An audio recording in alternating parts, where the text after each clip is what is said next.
9-8 surprising Philadelphia Eagles into the playoffs traveled to Tampa to play the defending champions 13-4 Tampa Bay Buccaneers.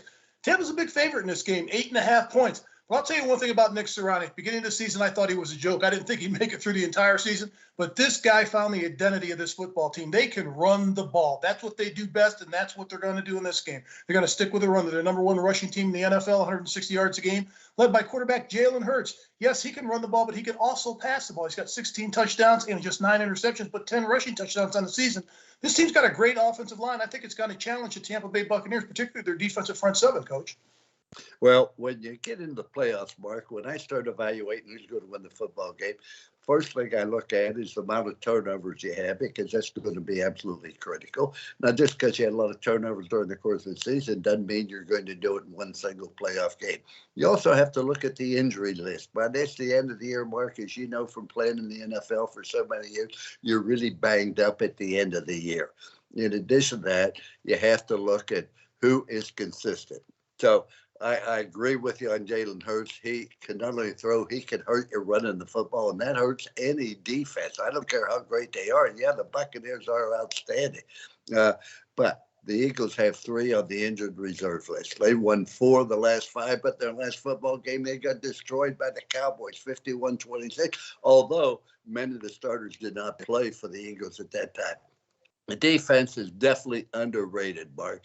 They've only given up 5,600 yards this year. That is really impressive. They scored 5 times on defense. The opponents have only scored 1 time.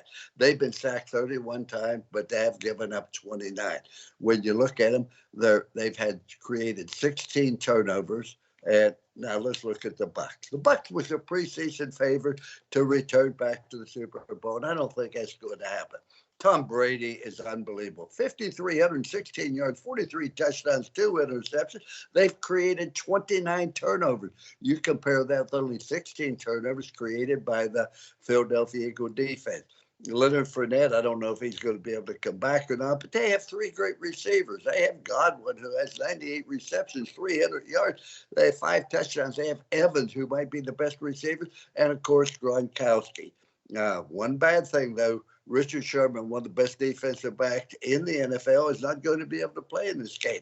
The Buccaneers, like the Eagles, have won 4 of their last 5. They're very, very good on third down on both offense and defense. They've outgained their opponent by over 1,400 yards. Their defense is solid. They have 47 sacks. They've only given up 23. When I combine it all, I think it's going to be a real good competitive game for a while, but I think the Bucs pull away 31, Eagles 20. Well, you think they're going to cover that number? I'm looking at this game.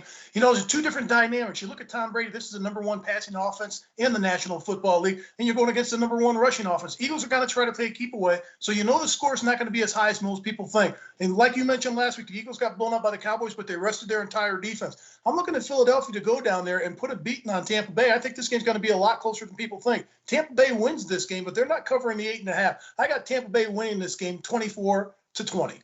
Well, anytime you're in a playoff, Mark, and you're giving somebody 8.5 points, I mean, that's unheard of. I think the game will be close, but I think in the end of it, the Buccaneers will pull away and score 31 and the Eagles 20. And as I look at it, that's a win for the Bucs.